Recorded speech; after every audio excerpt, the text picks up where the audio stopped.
پتہ چلتا ہے کہ بعض لوگ اس میں بڑا غلو کرتے ہیں کہ جس نے یہ کہہ دیا کہ اللہ عرش پر ہے، آسمان پر ہے، تو گویا مکان لازم آ گیا تو وہ گمراہ ہو گیا۔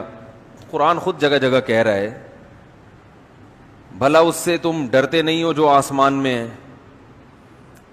تو جو اللہ کا مطلب ہے وہی ہمارا مطلب ہے۔ کوئی آپ سے پوچھے نا کہ تم جب کہتے ہو اللہ آسمان پہ عرش پہ ہے تو یہ تو اللہ کے لیے جہت لازم آ رہی ہے، مکان لازم آ رہا ہے، تو آپ کہو نہیں لازم آ رہا۔ تو کہ کیوں لازم نہیں آ رہا؟ کہو جب اللہ اپنے بارے میں کہتا ہے کہ میں آسمان میں ہوں، تو جب اللہ کے کہنے سے لازم نہیں آ رہا تو ہمارے کہنے سے بھی لازم نہیں آ رہا۔ تو پھر ممکن ہے وہ آپ سے سوال کریں، آپ سے یہ پوچھیں کہ جب آپ نے کہہ دیا کہ وہ ادھر ہے، اوپر ہے، تو جہت تو ہو گئی، تو آپ کہیں بھائی نہیں ہوئی۔ کہیں کیوں نہیں ہوئی؟ کہیں جب اللہ کے کہنے سے اگر ہو رہی ہے تو پھر ہمارے کہنے سے بھی ہو رہی ہے، اللہ کے کہنے سے نہیں ہو رہی تو ہمارے کہنے سے بھی نہیں ہو رہی۔ تو اللہ اعلم بمرادہ، اللہ نے اپنے بارے میں ہمیں جو بتایا ہے اس کی پوری حقیقت اللہ ہی جانتا ہے۔ ہم تو وہ الفاظ استعمال کریں گے جو اللہ نے اپنے لیے استعمال کیے۔ جو اللہ نے اپنے لیے الفاظ استعمال کیے وہ یہی کہ الرحمن علی العرش استوى، رحمان عرش پر مستوی ہے۔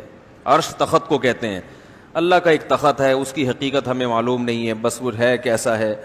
اور من فی السماء، آسمانوں میں ہے۔ اسی طرح حدیث میں آتا ہے کہ ایک باندی نبی کے پاس آئی، آپ نے پوچھا این اللہ، اللہ کہاں ہے؟ اس باندی نے کہا فی السماء، آسمانوں میں ہے۔ آپ نے فرمایا کہ اس کو آزاد کر دو، صحابی کو حکم دیا کہ اس کو آزاد کر دو۔ آپ نے اس سے نہیں پوچھا آسمانوں میں کیسے ہے، کیا بات بھائی؟ تو عامی آدمی سے بھی جب پوچھا جائے گا اللہ کہاں ہے تو وہ کہے گا بھائی اللہ آسمانوں میں ہے، عرش پہ ہے۔ کیسے ہے، کیا ہے، ہمیں نہیں پتا۔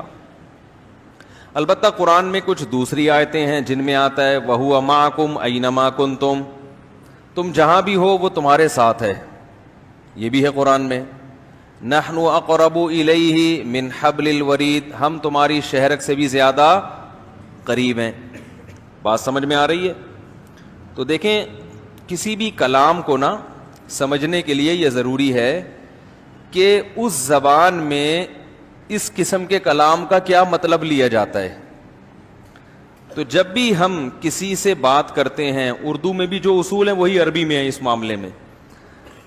جب آپ کسی کی مدد کا وعدہ کرتے ہیں اور بتاتے ہیں کہ میری مدد ہر وقت تمہارے ساتھ رہے گی، تو آپ اس کے لیے کیا الفاظ استعمال کرتے ہیں کہ بھئی تم جہاں ہو میں تمہارے ساتھ ہوں،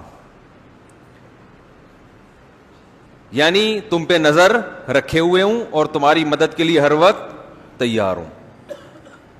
تو یہاں مطلب یہ ہوتا ہے کہ علم کے لحاظ سے بھی تمہارے ساتھ ہوں، یعنی مجھے پتا ہوگا تم کیا کر رہے ہو، نظر رکھی ہوئی ہے میں نے، اور قدرت کے لحاظ سے بھی تمہارے ساتھ۔ قدرت کا مطلب کہ تمہاری مدد پر میں قدرت رکھتا ہوں، تم یہ نہ سمجھو کہ مجھے قدرت ہی نہیں ہے، تو میں ہر وقت تمہاری مدد کر سکتا ہوں۔ تو عربی میں بھی، چونکہ عربی بھی ایک زبان ہے، تو قرآن جب عربی میں نازل ہوا تو قرآن کا بھی وہی مطلب لیا جائے گا جو عربی زبان میں مطلب لیا جاتا ہے۔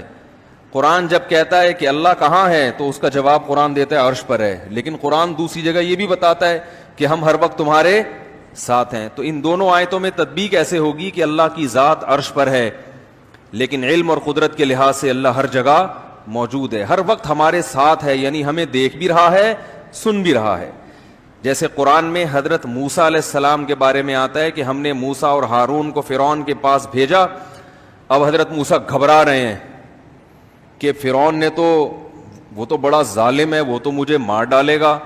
تو اللہ نے فرمایا اننی معکما اسمع و ارا، اے موسیٰ اور ہارون گھبراؤ نہیں، میں تم دونوں کے ساتھ ہوں، سب کچھ سن بھی رہا ہوں اور دیکھ بھی رہا ہوں۔ تو یہ اللہ نے بتا دیا کہ اللہ کے انسان کے ساتھ ہونے کا مطلب کیا ہے۔ سمجھ میں آ رہی ہے بات؟ اللہ کے انسان کے ساتھ ہونے کا مطلب کیا ہے، یہ قرآن نے خود بتا دیا کہ مطلب یہ ہے کہ میں ہر وقت تمہیں دیکھ بھی رہا ہوں اور ہر وقت سن بھی رہا ہوں، یعنی تمہاری ہر وقت مدد کر سکتا ہوں، ایک ایک چیز سے باخبر ہوں۔ اس لحاظ سے اللہ ہمارے قریب بھی ہے، لیکن اللہ کی ذات کہاں ہے؟ عرش پر ہے، لیکن اس کی کیفیت ہمیں معلوم نہیں ہے۔